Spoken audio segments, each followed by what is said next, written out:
What's up, people? How you guys doing, man? Hopefully you guys enjoyed my video. This is a late Elimination Chamber review. I wish I did review it after, because I did saw it live last night, and it was indeed the bomb. Yes, the Elimination Chamber was a very good pay-per-view. I enjoyed watching it. I thought it was great to watch, and yeah, I really did enjoy it. So for to watch Mickie James and Becky Lynch, that match was good. It was a great match to watch. I did enjoy it. I thought Mickie James was gonna win, carry her some momentum as a heel, but it was great. I mean, she did got momentum of her own when she the way she dominated the match and how she got control over Becky Lynch, and most of the way the match, it looks like as if she had the victory set in the bag, but Becky Lynch did have tactics of her own, which indeed did give her the win there. So it was great to watch. Becky Lynch was a phenomenon, and she was great in the ring, and she performed very well. So I thought I did enjoy that very well quite a bit. So kudos to Mickie James for the victory. Next match we had what was it? Oh yeah, we had Kalisto and Apollo Crews against Dolph Ziggler in a handicap match. I wasn't too thrilled to see this match. I mean, I thought Dolph Ziggler was going to get the win, but it seemed like as if they were turning Dolph Ziggler into a new Baron Corbin, based on what I've been hearing. But hopefully he doesn't become like Baron Corbin, just beating people up.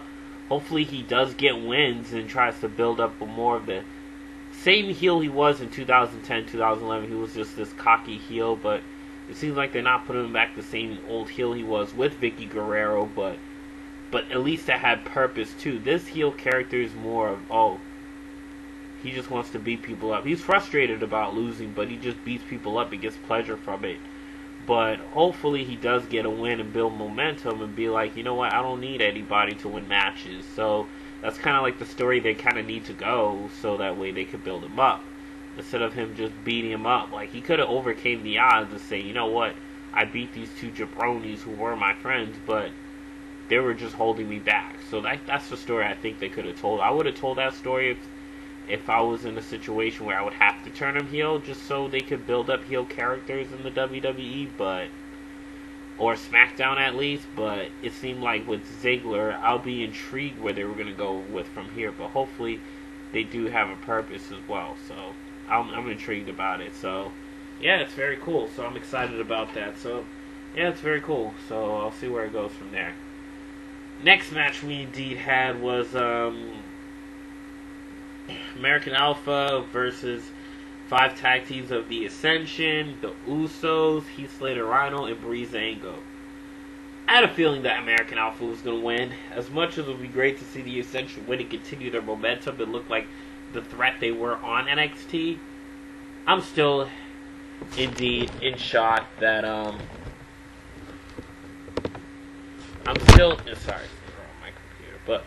still indeed shocked about, with the Ascension getting the win.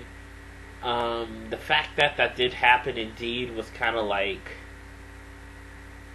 yeah. But it was apparent. The Usos, I was hoping to get the win, but when the American Alpha were the second to last tag team, kind of had a feeling they were going to win.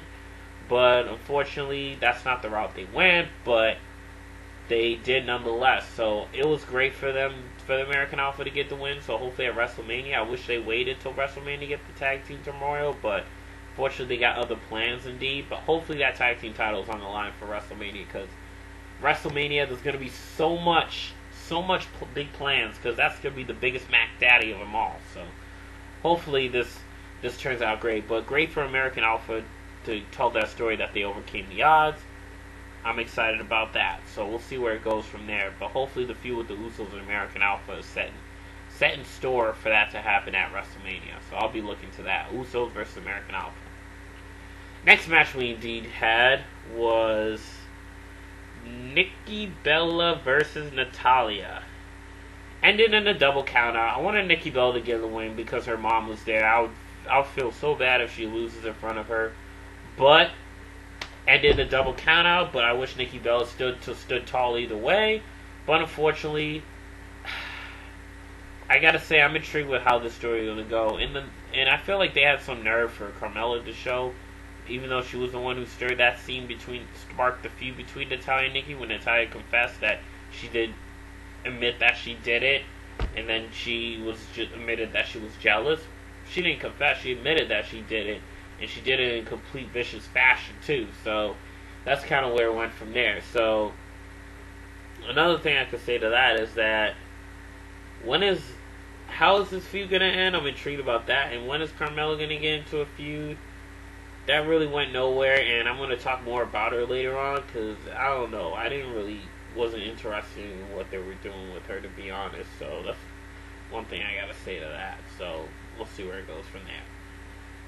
Next match that we had was indeed what was it? Randy Orton versus Luke Harper. I gotta say, Luke Harper looked phenomenal in the ring. I was a little bit distracted, but I still enjoyed the match nonetheless. So there's certain highlights that did happen, indeed, that led to that led some obvious leadway that Randy Orton was going to get the win when Luke Harper capitalized his powerful powerbomb, and then Randy Orton kicked out. It looked like there were signs that Randy Orton was going to nail that RKO and pick up the win. So kudos to him. I thought it was great, and I gotta look for my RKO shirt because I still have my Randy Orton T-shirt. I'll look for it somewhere. It's gotta be somewhere. So that's what I gotta say to that. But woo to Randy Orton. Congratulations to Randy Orton to getting that win. I'm very glad for the dude, and hopefully we'll see where the plans go for the main event, where I talk about that later on. Next match that we had was Naomi and Alexa Bliss. That match was good. I didn't think Naomi was going to get the win. I was hoping they saved that for WrestleMania in her hometown, Orlando, Florida. They saved that moment for her. Because if and only if they did save that moment for her, I'll be excited to watch that. Because let's just state that this would be more of a highlight moment for her. The fact that where she started, when she started from the bottom, and now that she's here, 7 years in the making for her to win that title. Man, that's a lot of patience, and I'm very glad for her. I don't know if I would survive that long, but very glad for Naomi. I'm happy about that. I'm very glad for her. I'm very glad that she's kind of in a role. And the fact that WrestleMania 29, she brought that up, that her match got canceled and got scrapped off the card. Yeah, I wasn't at all thrilled about how it went from there. So, yeah, kudos to Naomi for getting the win. I'm hoping she goes to WrestleMania as champion, but either way, hopefully she wins in her hometown Orlando. Because I have to mention last week when she tapped out to Brie Bella's submission lock. I was hoping Nikki Bella and Alexa Bliss, but I gotta say it's gonna be in her hometown. So if Nikki can get the win against Natalya, she can face Naomi, and then they could do a story from there. So I'll be looking forward to that. So I'm excited about it. I'm intrigued where they go from there. Next match that we have, the main event, the Elimination Chamber. Let me just say, they indeed rock the house. One of the great storytellings they did was The Miz entering the pod and staring at Baron Corbin. But I like how they propelled that to Miz being more confident. They transitioned that. So with Baron Corbin, after Baron Corbin beat up Dean Ambrose, I could tell that Miz was looking very confident because Baron Corbin was looking at The Miz, and the Miz was intimidated. But Dean Ambrose kind of saved the day for the dude. So I thought that was a bit ironic they went that route.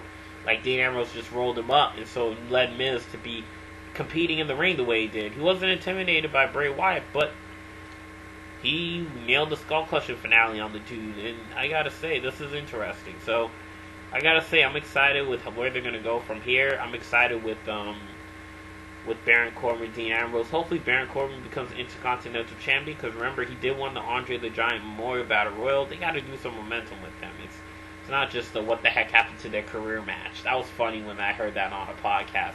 This is turning into the what the heck happened to their career match. That was so funny.